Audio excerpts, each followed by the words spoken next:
Hi, ನಾನು Sandeep from tech in Kannada. ಎಲ್ರಿಗೂ ಇವತ್ತಿನ ಭಾನುವಾರದ ಟೆಕ್ ನ್ಯೂಸ್ಗೆ ಸ್ವಾಗತ. ಪ್ರತಿ ವಾರದಂತೆ ಈ ವಾರನೂ ಕೂಡ ಕೆಲವೊಂದು ಇಂಟ್ರೆಸ್ಟಿಂಗ್ ಟೆಕ್ ನ್ಯೂಸ್ ಎಲ್ಲ ಇದೆ. ಇವತ್ತಿನ ಮೊದಲ ಟೆಕ್ ನ್ಯೂಸ್ ಬಂದ್ಬಿಟ್ಟು ಹೈದರಾಬಾದ್ನಲ್ಲಿ ಒಬ್ಬ ವ್ಯಕ್ತಿಯ ಮೊಬೈಲ್ ನಂಬರ್ನ, ಅವನ ಸಿಮ್ಮನ್ನು ಸ್ಕ್ಯಾಮರ್ಸ್ಗಳು ಅವರ ಫೋನಲ್ಲಿ ಈ ಸಿಮ್ ಆಕ್ಟಿವೇಟ್ ಮಾಡ್ಕೊಂಡಿದ್ದಾರೆ. ಅದು ಹೆಂಗೆ ಮಾಡಿದ್ರು ಅಂತ ಗೊತ್ತಿಲ್ಲ. ನಾರ್ಮಲಿ ಬೇರೊಬ್ಬ ವ್ಯಕ್ತಿಯ ಸಿಮ್ಮನ್ನು ನಮ್ಮ ಫೋನಿಗೆ ವಿತೌಟ್ OTP ಈ ಸಿಮ್ ಆಕ್ಟಿವೇಟ್ ಮಾಡ್ಕೊಳ್ಳೋದಕ್ಕಾಗೋದೇ ಇಲ್ಲ. ಏನು ಮೆಥಡ್ ಯೂಸ್ ಮಾಡ್ಕೊಂಡು ಸ್ಕ್ಯಾಮರ್ಸ್ಗಳು ಮಾಡಿದ್ರು ಅಂತ ಗೊತ್ತಿಲ್ಲ. ಆ ವ್ಯಕ್ತಿಯ 1,00,000 ರೂಪಾಯಿನ ದೋಚಿದ್ದಾರೆ. UPIನಲ್ಲೋ ಮೊಬೈಲ್ ಟ್ರಾನ್ಸ್ಫರ್ನಲ್ಲೋ ಏನೋ ಮಾಡ್ಕೊಂಡಿದ್ದಾರೆ. 1,00,000 ಹೊಗೆ ಆಗಿದೆ. ಕೇರ್ಫುಲ್ ಆಗಿರಿ ಆಯಿತಾ. ಏನೇನು ಮೆಥಡ್ ಯೂಸ್ ಮಾಡ್ತಾರೋ ಗೊತ್ತಿಲ್ಲ ಈ ಸ್ಕ್ಯಾಮರ್ಸ್ಗಳು. ಇನ್ನು ಮುಂದಿನ ಟೆಕ್ ನ್ಯೂಸ್ ಬಂದ್ಬಿಟ್ಟು ಸ್ಯಾಮ್ಸಂಗ್ ಅವರು ಒಂದು ಹೊಸ ರೀತಿಯ ಸಾಲಿಡ್ ಸ್ಟೇಟ್ ಬ್ಯಾಟ್ರಿಯನ್ನು ತಗೊಂಡ್ಬರ್ತಾ ಇದ್ದಾರೆ. ಇದು ಯೂಶಲಿ ಕಾರ್ ಮತ್ತು ಬೈಕ್ಗಳಲ್ಲಿ ಯೂಸ್ ಆಗಬಹುದು. ಇದನ್ನು ನೀವು ಬರೀ 9 ನಿಮಿಷ ಚಾರ್ಜ್ ಮಾಡಿದ್ರೆ 965 ಕಿಲೋಮೀಟರ್ ಓಡಿಸ್ಬೋದಂತೆ. 965 ಕಿಲೋಮೀಟರ್, ಕ್ರೇಜಿ ಅಂತ ಹೇಳಕ್ಕೆ ಇಷ್ಟಪಡ್ತೀನಿ. ಈ ಒಂದು ಬ್ಯಾಟ್ರಿಯ ಲೈಫ್ ಕೂಡ ಅಪ್ ಟು 20 ವರ್ಷ ಬರುತ್ತಂತೆ ಆಯಿತಾ. ಕ್ರೇಜಿ ವಿಷಯ. ಇದು ಇಂಪ್ಲಿಮೆಂಟ್ ಆಯಿತು ಅಂತ ಅಂದರೆ ಎಲೆಕ್ಟ್ರಿಕ್ ವೆಹಿಕಲ್ಗಳು ತುಂಬ ಬೇಗ ರೋಡ್ಗಿಳಿತವೆ. ಈಗ ಡ್ರಾಬ್ಯಾಕ್ ಇರೋದೇ ಆ ರೇಂಜು ಆಯಿತಾ. 2-3 ಗಂಟೆ ಕಾರ್ನ ಚಾರ್ಜ್ ಮಾಡಬೇಕು. ರೇಂಜ್ ಬರೀ 300-400 ಕಿಲೋಮೀಟ್ರ್ ಕೊಡುತ್ತೆ. ಇದರಿಂದ ಪ್ರಾಕ್ಟಿಕಲ್ ಅಲ್ಲ ಸದ್ಯಕ್ಕೆ ಈ ಎಲೆಕ್ಟ್ರಿಕ್ ಕಾರ್ಗಳು, ಅಷ್ಟೊಂದು ಪ್ರಾಕ್ಟಿಕಲ್ ಅಲ್ಲ ಆಯಿತಾ. ಬಟ್ ಸ್ಟಿಲ್ ಇದ್ದಾವೆ ಕಾರ್ಗಳು. ಬಟ್ ನಾವು ನಮ್ಮ ತಲೆಯಲ್ಲಿ ಕಾರ್ ಓಡಿಸ್ತಿರ್ಬೇಕು ಎಲೆಕ್ಟ್ರಿಕ್ ಕಾರ್ನ, ನಮ್ಮ ಮೈಂಡಲ್ಲಿ ಯಾವಾಗಲೂ ಚಾರ್ಜ್ ಖಾಲಿ ಆಗಿಬಿಡುತ್ತೆ, ನೆಕ್ಸ್ಟ್ ಸ್ಟೇಷನ್ ಎಲ್ಲಿದೆಯೋ ಚಾರ್ಜ್ ಮಾಡ್ಕೊಳ್ಳೋದಕ್ಕೆ, ಇದು ತಲೆಯಲ್ಲಿ ಓಡ್ತಾ ಇರುತ್ತೆ. ಅದು ಇರಬಾರ್ದು ಅಂದರೆ ಈ ರೀತಿ ಬ್ಯಾಟ್ರಿ ಟೆಕ್ನಾಲಜಿ ಬರಬೇಕು. ನೋಡೋಣ ಇಂಪ್ಲಿಮೆಂಟ್ ಆಗುತ್ತಾ ಹೇಗೆ ಅಂತ. ಇನ್ನು ಮುಂದಿನ ಟೆಕ್ ನ್ಯೂಸ್ ಬಂದ್ಬಿಟ್ಟು ಕ್ವಾಲ್ಕಾಮ್ ಅವರು ಸ್ನ್ಯಾಪ್ಡ್ರ್ಯಾಗನ್ 4S Gen 2 ಅಂತ ಒಂದು ಹೊಸ ಪ್ರೊಸೆಸರ್ನ ತೊಗೊಂಬರ್ತಾ ಇದ್ದಾರೆ. ಇಷ್ಟು ದಿನ 10,000 ರೂಪಾಯಿ ಒಳಗಡೆ ನಮಗೆ ಅಷ್ಟೊಂದು 5G ಫೋನ್ಗಳು ನೋಡೋಕ್ಕೆ ಸಿಗಲ್ಲ. ಯಾಕೆ ಅಂದರೆ 5G ಪ್ರೊಸೆಸರ್ಗಳು ಸ್ವಲ್ಪ ಎಕ್ಸ್ಪೆನ್ಸಿವ್ ಇದೆ. ಈ 4S Gen 2 ಮುಖಾಂತರ ಮೋಸ್ಟ್ಲಿ ನೆಕ್ಸ್ಟಿಂದ 5G ಫೋನ್ಗಳು 6,000-7,000 ರೇಂಜಲ್ಲಿ ಬಂದರೂ ಬರಬಹುದು. ಕಾದು ನೋಡೋಣ ಎಷ್ಟಕ್ಕೆ ಲಾಂಚ್ ಮಾಡ್ತಾರೆ ಬ್ರ್ಯಾಂಡ್ಗಳು ಅಂತ. ಇನ್ನು ಮುಂದಿನ ಟೆಕ್ ನ್ಯೂಸ್ ಬಂದ್ಬಿಟ್ಟು ಆಪಲ್ನವರು ಒಂದು ಹೊಸ ರೀತಿಯ ಅನ್ಲಾಕಿಂಗ್ ಮೆಥಡನ್ನು ನೆಕ್ಸ್ಟ್ ಐಫೋನಿಗೆ ತರಬಹುದು ಅಂತ ಹೇಳಲಾಗ್ತಾ ಇದೆ. ನಮ್ಮ ಆಪಲ್ ವಾಚ್ನಲ್ಲಿ ಹಾರ್ಟ್ ಬೀಟ್ ಇರುತ್ತಲ್ವ, ಹಾರ್ಟ್ ಬೀಟನ್ನು ಅದು ಮೆಷರ್ ಮಾಡಿ ನಮ್ಮದೇನ ಹಾರ್ಟ್ ಬೀಟು ಅಂತ ಅದು ಕ್ಯಾಲ್ಕುಲೇಟ್ ಮಾಡಿ ಫೋನ್ನ ಓಪನ್ ಮಾಡೋ ರೀತಿ ಟೆಕ್ನಾಲಜಿ ಅಂತೆ. ಇಂಟ್ರೆಸ್ಟಿಂಗ್ ಆಗಿದೆ ಒಟ್ಟಿಗೆ. ಇನ್ನು ಮುಂದಿನ ಟೆಕ್ ನ್ಯೂಸ್ ಬಂದ್ಬಿಟ್ಟು ಟಾಟಾದವರು ಮೊನ್ನೆ ಟೆಕ್ ನ್ಯೂಸಲ್ಲೂ ಕೂಡ ಇದನ್ನು ಮಾತಾಡಿದ್ದೆ. ಟಾಟಾದವರು ವಿವೋದು ಏನು ನಮ್ಮ ಇಂಡಿಯನ್ ಬಿಸ್ನೆಸ್ ಇದೆ ಅದನ್ನು ಅಕ್ವೈರ್ ಮಾಡ್ಕೊಳ್ಳೋದಕ್ಕೆ ಮೆಜಾರಿಟಿ ಸ್ಟೇಕನ್ನು ಮಾತುಕತೆ ನಡೆಸ್ತಾ ಇದ್ದಾರೆ ಅಂತ ಆಯಿತಾ. ಇದೀಗ ಅದನ್ನು ಕ್ಯಾನ್ಸಲ್ ಮಾಡಿದ್ದಾರೆ. ಯಾಕೆ ಅಂತ ಅಂದರೆ ಆಲ್ರೆಡಿ ಟಾಟಾದವರು ಆಪಲ್ ಜೊತೆ ಒಂದು ಪಾರ್ಟ್ನರ್ಶಿಪ್ಪನ್ನು ಹೊಂದಿದ್ದಾರೆ ನಮ್ಮ ದೇಶದಲ್ಲಿ. ಈ ಕಾರಣದಿಂದ ಆಪಲ್ನವರು ಅದಕ್ಕೆ ಒಪ್ತಾ ಇಲ್ಲ ಆಯಿತಾ. ನೀವು ನಮ್ಮ ಅಂದರೆ ಆಪಲ್ನವರು ಹೆಂಗೆ ಹೇಳ್ತಿದ್ದಾರೆ ಅಂತ ಅಂದರೆ ನೀವು ನಮ್ಮ ಕಾಂಪಿಟೇಟರ್ ಜೊತೆ ಪಾರ್ಟ್ನರ್ಶಿಪ್ ಮಾಡ್ಕೊಳಂಗಿಲ್ಲ. ಏನಕ್ಕೆ ಆಲ್ರೆಡಿ ಟಾಟಾ ಮತ್ತು ಆಪಲ್ ಅವರು ಒಂದು ಪಾರ್ಟ್ನರ್ಶಿಪ್ ಆಗಿರೋದ್ರಿಂದ ನೀವು ಕಾಂಪಿಟೇಟಿವ್ ಬ್ರ್ಯಾಂಡ್ ಜೊತೆ ಮತ್ತೆ ಪಾರ್ಟ್ನರ್ಶಿಪ್ ಮಾಡೋಂಗಿಲ್ಲ ಅಂತ ಒಂದು ಏನೋ ಮಾತುಕತೆ ಮಾಡಿದ್ದಾರೆ. ಸೊ ಈ ಕಾರಣದಿಂದ ಈ ವಿವೋ ಡೀಲ್ ಕ್ಯಾನ್ಸಲ್ ಆಗಿದೆ ಟಾಟಾದು. ಸೊ ಏನು ಮಾಡೋಕ್ಕಾಗಲ್ಲ, ಬೇರೆ ಯಾರು ಬ್ರ್ಯಾಂಡ್ ರಿಲಯನ್ಸ್ ಅವ್ರು ತೊಗೋಬೇಕು, ವಿವೋನ ಅಕ್ವೈರ್ ಮಾಡ್ಕೋಬೇಕು. ಇನ್ನು ಮುಂದಿನ ಟೆಕ್ ನ್ಯೂಸ್ ಬಂದ್ಬಿಟ್ಟು ರೀಸೆಂಟಾಗಿ ಒಂದು ಸ್ಟ್ಯಾಟಿಸ್ಟಿಕ್ಸ್ ನೋಡ್ತಾ ಇದ್ದೆ. ಆಪಲ್ನವರು ಪ್ರತಿ ಸೆಕೆಂಡು 7 ಐಫೋನ್ನ ಸೇಲ್ ಮಾಡ್ತಾರಂತೆ. ಪ್ರತಿ ಸೆಕೆಂಡು 7 ಐಫೋನು. 1 ಗಂಟೆಗೆ 25,000 ಚಿಲ್ಲರೆ ಐಫೋನ್ ಆಗುತ್ತೆ. ಪ್ರತಿ ವರ್ಷ ಅಪ್ರಾಕ್ಸಿಮೇಟ್ಲಿ 22 ಕೋಟಿ ಐಫೋನ್ಸ್ಗಳನ್ನು ಆಪಲ್ನವ್ರು ಸೇಲ್ ಮಾಡ್ತಾರಂತೆ. 22 ಕೋಟಿ ಅಂತ ಅಂದರೆ ಕಡಿಮೆ ಆಯ್ತಾ ಗುರು? ಒಂದೊಂದು ಫೋನಲ್ಲೂ ಬರೀ 10,000 ಅವ್ರ ಪ್ರಾಫಿಟ್ ಮಾರ್ಜಿನ್ ಇನ್ನೂ ಜಾಸ್ತಿ ಇರುತ್ತೇನೋ.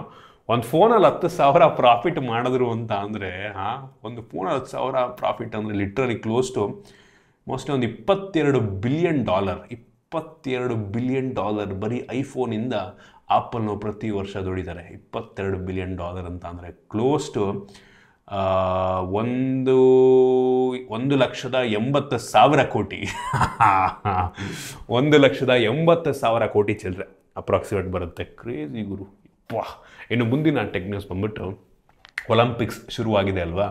ಸೊ ಒಲಿಂಪಿಕ್ಸ್ನಲ್ಲಿ ಯಾರೆಲ್ಲ ಪಾರ್ಟಿಸಿಪೇಟ್ ಮಾಡ್ತಾ ಇದ್ದಾರೆ ಅವರಿಗೆ ಸ್ಯಾಮ್ಸಂಗ್ ಕಡೆಯಿಂದ ಗ್ಯಾಲಕ್ಸಿ Z Flip 6 ಗಿಫ್ಟ್ ರೀತಿ ಕೊಡಲಾಗಿದೆ ಫ್ರೀಯಾಗಿ. ಸೊ ಅದಕ್ಕೊಂಥರ ಕಸ್ಟಮೈಸ್ಡ್ ಫೋನು, ಬಾಕ್ಸ್ ಕಸ್ಟಮೈಸ್ ಮಾಡಿದ್ದಾರೆ, ಫೋನು ಕೂಡ ಕಸ್ಟಮೈಸ್ ಮಾಡಿದ್ದಾರೆ ಹಿಂದ್ಗಡೆ ಬ್ಯಾಕ್ ಎಲ್ಲ. ಸೊ ಯುನೀಕ್ ಆಗಿದೆ ಫೋನು. ಸೊ ಸಿಕ್ಬಿಟ್ರೆ ಈ ಫೋನ್ನ ಅನ್ಬಾಕ್ಸ್ ಮಾಡ್ಬೋದು ನಾವು. ಟೋಟಲ್ ಅದು 17,000 ಯೂನಿಟ್ಸ್ಗಳನ್ನು, 17,000 ಫೋನ್ಗಳನ್ನ ಕೊಟ್ಟಿರೋದು. ಒಲಿಂಪಿಕ್ಕಲ್ಲಿ ಪಾರ್ಟಿಸಿಪೇಟ್ ಮಾಡ್ತಿರೋರಿಗೆ 17,000 ಅಂದರೆ ಕಡಿಮೆ ಆಯಿತಾ. ಇನ್ನು ಮುಂದಿನ ಟೆಕ್ ನ್ಯೂಸ್ ಬಂದ್ಬಿಟ್ಟು ಮೊನ್ನೆ ಓಲಾದವ್ರದ್ದು ಓಲಾ ಮ್ಯಾಪ್ ಅಂತ ಅವ್ರದ್ದೇ ಒಂದು ಮ್ಯಾಪನ್ನು ಲಾಂಚ್ ಮಾಡಿದರು. ಇದೀಗ ಮ್ಯಾಪ್ ಮೈ ಇಂಡಿಯಾ ನಮ್ಮ ದೇಶದ ಕಂಪ್ನಿ ಅವರಿಗೆ ಲೀಗಲ್ ನೋಟಿಸನ್ನು ಕಳಿಸ್ಕೊಟ್ಟಿದ್ದಾರೆ. ಸೊ ನೀವು ನಮ್ಮ ಡಾಟಾವನ್ನು ಕದ್ದಿದ್ದೀರಾ ಅನ್ನೋ ಒಂದು ಕಾಪಿರೈಟ್ ಒಂದು ನೋಟಿಸನ್ನು ಓಲಾದವ್ರಿಗೆ ಕೊಟ್ಟಿದ್ದಾರೆ. ಅವ್ರು ರೆಸ್ಪಾಂಡ್ ಮಾಡ್ತಾರೆ. ಏನು ಕದ್ದವರೋ ಗೊತ್ತಿಲ್ಲ ಒಟ್ಟಿಗೆ. ಇನ್ನು ಮುಂದಿನ ಟೆಕ್ ನ್ಯೂಸ್ ಬಂದ್ಬಿಟ್ಟು ನಿಮ್ಮೆಲ್ಲರಿಗೂ ಗೊತ್ತಿರ್ಬೋದು, ಇನ್ಫೋಸಿಸ್ಸಿಗೆ ನಮ್ಮ ಕರ್ನಾಟಕ ಗೌರ್ಮೆಂಟ್ನವರು GST ನೋಟಿಸನ್ನು ಕೊಟ್ಟಿದ್ದರು. ನೀವು ಇಷ್ಟು GST ಕಟ್ಟಬೇಕು, ಕ್ಲೋಸ್ ಟು 32,000 ಕೋಟಿ GST ಕಟ್ಟಬೇಕು ಅಂದ್ಬಿಟ್ಟು ನೋಟಿಸ್ ಕೊಟ್ಟಿದ್ದರು. ಅದನ್ನೀಗ ವಾಪಸ್ ತೊಗೊಂಡಿದ್ದಾರೆ. ಇವರು ನೋಟಿಸ್ ಕೊಟ್ಟಿದ್ದೇ ಇನ್ಫೋಸಿಸ್ಸಿಂದು ಸ್ಟಾಕು ಕಿತ್ಕೊಂಡು ಕೆಳಗೆ ಬಿದ್ದೋಗಿತ್ತು. ಆ ರೀತಿ ಯಾವುದೇ GSTಯನ್ನು ಇನ್ಫೋಸಿಸ್ ಕಟ್ಟೋಂಗಿಲ್ವಂತೆ ಆಯಿತಾ. ಆ ರೀತಿ ಏನೂ ಇಲ್ಲ ಅಂದ್ಬಿಟ್ಟು ಇದೀಗ ಕರ್ನಾಟಕ ಗೌರ್ಮೆಂಟ್ ಮತ್ತೆ ವಿಡ್ರಾ ಮಾಡ್ಕೊಂಡಿದ್ದಾರೆ. ಯಾಕೆ ಬೇಕು, ಅದು ಯಾಕೆ ಹಿಂಗೆ ಜಿ ಎಸ್ ಟಿ ಅಂದ್ಕೊಂಡು ಪ್ರಾಣ ತಿಂತಾರೋ ಗೊತ್ತಿಲ್ಲ. ಹೌದು, ದೊಡ್ಡ ದೊಡ್ಡ ಕಂಪ್ನಿಗಳ ಹತ್ರ ತಗೊಳ್ಳಿ ಆಯಿತಾ. ಈ ಸಣ್ಣವ್ರ ಹತ್ರ ಎಲ್ಲರ ಹತ್ರನೂ ಈ ರೀತಿ ಬಿಸ್ನೆಸ್ ಮಾಡೋರ ಹತ್ರ ಎಲ್ಲ GST ಅಂದ್ಬಿಟ್ಟು ಕುತ್ಕಾಗಿ ಇಟ್ಕೊಂಡ್ರೆ ಯಾರು ತಾನೇ ಬಿಸ್ನೆಸ್ ಮಾಡ್ತಾರೆ? ಸ್ವಲ್ಪ ಫ್ರೀಯಾಗಿ ಕೊಡಬೇಕು. ನಮ್ಮ ದೇಶ ಡೆವಲಪ್ ಆಗಬೇಕು ಅಂದರೆ ಸ್ವಲ್ಪ ಫ್ರೀಡಮ್ ಇರಬೇಕು. ಇನ್ನು ಮುಂದಿನ ಟೆಕ್ನಿಕ್ಸ್ ಬಂದ್ಬಿಟ್ಟು ಸೋನಿ ಅವರು ಪ್ಲೇಸ್ಟೇಷನ್ ಪೋರ್ಟಲ್ ಅಂತ ಒಂದು ಹೊಸ ಡಿವೈಸ್ನ ಲಾಂಚ್ ಮಾಡಿದ್ದಾರೆ. ಸುಮಾರು 19,000 ರೂಪಾಯಿ ಆಗುತ್ತೆ ಈ ಒಂದು ಡಿವೈಸ್ಗೆ.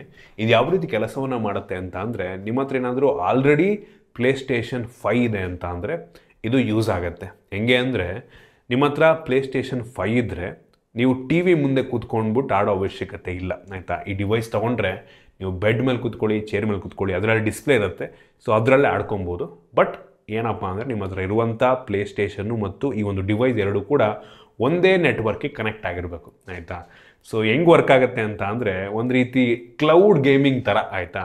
ನಿಮ್ಮ ಒಂದು ಪ್ಲೇಸ್ಟೇಷನಲ್ಲೇ ಗೇಮ್ ರನ್ ಆಗ್ತಿರುತ್ತೆ ಕ್ಲೌಡಲ್ಲಿ, ಬಟ್ ನಿಮಗೆ ಡಿಸ್ಪ್ಲೇ ಈ ಒಂದು ಡಿವೈಸ್ನಲ್ಲಿ ತೋರಿಸ್ತಾ ಇರುತ್ತೆ. ಅದರಲ್ಲೇ ನಿಮಗೆ ಜಾಯ್ಸ್ಟಿಕ್ಕು ಡಿಸ್ಪ್ಲೇ ಎಲ್ಲ ಸಿಕ್ಬಿಡುತ್ತೆ. ಇದು ತುಂಬ ಜನಕ್ಕೆ ಯೂಸ್ ಆಗಲ್ಲ ಆಯ್ತು. ಏನಕ್ಕೆ ಅಂದರೆ, ಆ ಡಿವೈಸ್ ಒಳಗೆ ಯಾವುದೇ ಗೇಮ್ ಇರಲ್ಲ. ಒಂದು ರೀತಿ ಸ್ಟ್ರೀಮಿಂಗ್ ರೀತಿ ಕೆಲಸವನ್ನು ಮಾಡುತ್ತೆ. ಓಕೆ ನೋಡ್ರಪ್ಪ, ನಿಮ್ಮಲ್ಲಿ ಯಾರಿಗಾದರೂ ಇದು ಯೂಸ್ ಆಗುತ್ತೆ ಅಂದರೆ ತಗೊಳ್ಳೋರು ತಗೋಬೋದು. ಇನ್ನು ಮುಂದಿನ ಟೆಕ್ ನ್ಯೂಸ್ ಬಂದ್ಬಿಟ್ಟು OnePlus ಅವರು ಇದೀಗ ಅವರ ಹಳೆಯ ಫೋನ್ಗಳಾದ OnePlus 8 Pro, OnePlus 8T, OnePlus 9 ಮತ್ತು 9R ಯೂಸರ್ಸ್ಗಳಿಗೆ ಫ್ರೀಯಾಗಿ ಸ್ಕ್ರೀನ್ ಅಪ್ಗ್ರೇಡ್ನ ಕೊಡ್ತಾ ಇದ್ದಾರೆ.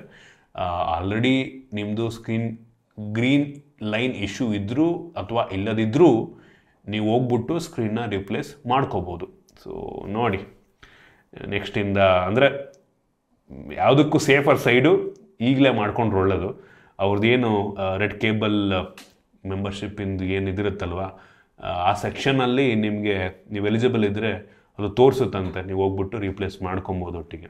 ಇನ್ನು ಇವತ್ತಿನ ಕೊನೆಯ ಟೆಕ್ ನ್ಯೂಸ್ ಬಂದ್ಬಿಟ್ಟು, ನಥಿಂಗ್ ಅವರು finally nothing phone 2A plus ಅಂತ ಒಂದು ಫೋನ್ ಲಾಂಚ್ ಮಾಡಿದ್ದಾರೆ.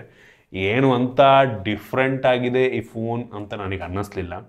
ಡೈಮೆನ್ಸಿಟಿ 7350 Pro ಅಂತ ಒಂದು ಪ್ರೊಸೆಸರ್ನ ಹಾಕ್ಬಿಟ್ಟು ಒಂದು ಸ್ವಲ್ಪ ಅಪ್ಗ್ರೇಡ್ ಮಾಡಿಬಿಟ್ಟು ಲಾಂಚ್ ಮಾಡಿದ್ದಾರೆ.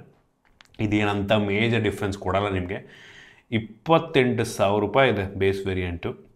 ನೋಡ್ರಪ್ಪ, ನನಗೇನೋ ಓಕೆ ಸುಮಾರಾಗಿದೆ ಫೋನು, ಯೋಚನೆ ಮಾಡಿ ನನಗೆ ನಥಿಂಗ್ ಫೋನ್ 2ನೇ ಚೆನ್ನಾಗಿ 2A ಯಾಕೆ ಈ ಪ್ರೈಸಂತೆ 2ನೇ ಸಿಗುತ್ತಾ ಅಂತ. ಇನ್ನೊಂದು ಸ್ವಲ್ಪ ಬಡ್ಜೆಟ್ ಜಾಸ್ತಿ ಮಾಡಿಕೊಂಡ್ರೆ ಏನಪ್ಪ. ಒಟ್ಟಿಗೆ ಹೈಪ್ ಇಲ್ಲ ಈಗ. ನಥಿಂಗ್ಗೆ ಸ್ಟಾರ್ಟಿಂಗ್ ಇದ್ದಷ್ಟು ಹೈಪು ಈಗಿಲ್ಲ.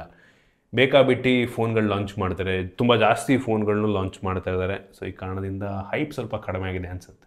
ಸೊ ಇದಿಷ್ಟು ಇವತ್ತಿನ ಟೆಕ್ ನ್ಯೂಸ್. ಐ ಹೋಪ್ ನಿಮಗೆ ಇವತ್ತಿನ ಟೆಕ್ ನ್ಯೂಸಲ್ಲಿ ಕೆಲವೊಂದು ಹೊಸ ವಿಷಯ ತಿಳುವಳಿಕೆ ಸಿಕ್ಕಿದೆ ಅಂತ ಅನ್ಕೋತೀನಿ. ಇಷ್ಟ ಆಗಿದ್ದರೆ ಲೈಕ್ ಮಾಡಿ, ಶೇರ್ ಮಾಡಿ. ಇದೇ ರೀತಿ ನಮ್ಮ ಬೇರೆ ಬೇರೆ ವೀಡಿಯೋಗಳಿಗೆ ನಮ್ಮ tech in Kannada YouTube channel subscribe ಮಾಡ್ಕೊಂಡಿಲ್ಲ ಅಂದರೆ ಈಗಲೇ ಸಬ್ಸ್ಕ್ರೈಬ್ ಮಾಡ್ಕೊಳ್ಳಿ ಮತ್ತು ಬೆಲ್ ಐಕಾನ್ ಕೂಡ ಕ್ಲಿಕ್ ಮಾಡ್ಬೋದು. ಸಿಗೋಣ ಮುಂದಿನ ವೀಡಿಯೋದಲ್ಲಿ.